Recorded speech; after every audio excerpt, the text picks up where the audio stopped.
Welcome to Rubab Portal. Let's explore the inspiration, our great Sahaba Raziallahu Ta'ala Anhum.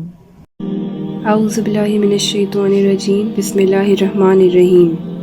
Rabbi shrah li sadri wa yassir li amri wahlul 'uqdatam min lisani yafqahu qawli. Rabbi zidni ilma. Umair ibn Wahab Radiyallahu anha. The Satan of paganism to the disciple of Islam.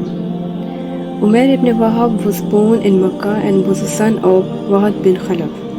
He is also known by his kunya Abu Wahab. He was known among the Quraysh for his sharp-sightedness, so the people called him the Satan of the Quraysh. Umair's estimation at the Battle of Badr. Before the Battle of Badr, when two armies were at their camps, the Kuffar chose Umair ibn Wahab to secretly get the information of the Muslim army. So he galloped on his horse and took estimation of about 300 men, and his estimation was right. He was one of those who wanted to put an end to Islam that day. But after surveying the situation, he gave his opinion to the Kuffar army in the following words. O Quraysh, I found nothing but horses carrying deaths. The Muslims have neither fortitude nor refuge except their soul. By Allah, if I see one of them is killed, one of you will be killed also. Think wisely. He was of the opinion to quit the plan of war. Some of the leaders of Quraysh were affected by his opinion, but Abu Jahl didn't agree and decided to wage the war. Umair fought at Badr fiercely. The Muslims won and took Umair's son as a captive. Now Umair returned to Makkah with the Kuffar army. Plan of killing Muhammad, peace be upon him. The Kuffar were furious for revenge of their defeat. Safwan, who was the son leader of Umayyah, was a cousin of Umair. One day they both sat and decided the plan to kill Muhammad, peace be upon him. Umair decided to do this task while Safwan promised him that in his absence he will take care of his family. So Umair poisoned his sword and set out for Medina. Prophet Muhammad, peace be upon him, knew about the plan through Allah.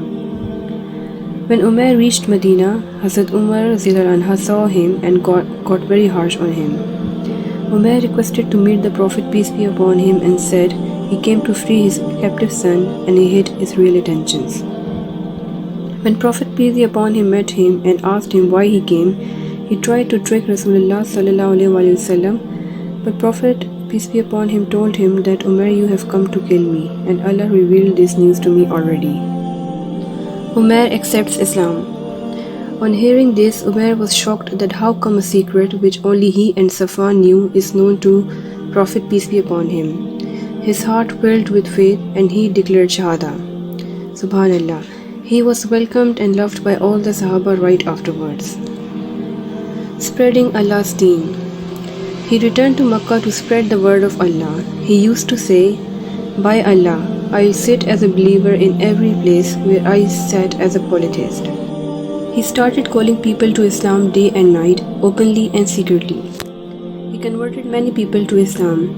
He gave dawah to his cousin Safwan, revealing to him all the story also. But Safwan refused to accept Islam. At the conquest of Makkah. On day of Fateh Makkah, Umair was active in calling others to Islam.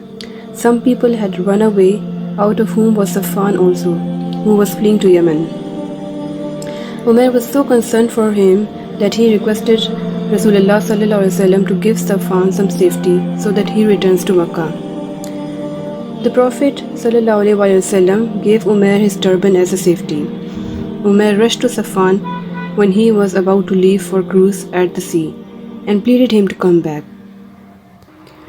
He showed him Prophet, peace be upon him, turban. Safwan was a bit relaxed and he wore the turban and they entered the Makkah. After that, Safwan accepted Islam too. So, a Satan of paganism turned to serve as a light for Islam and spent his life serving Allah till death.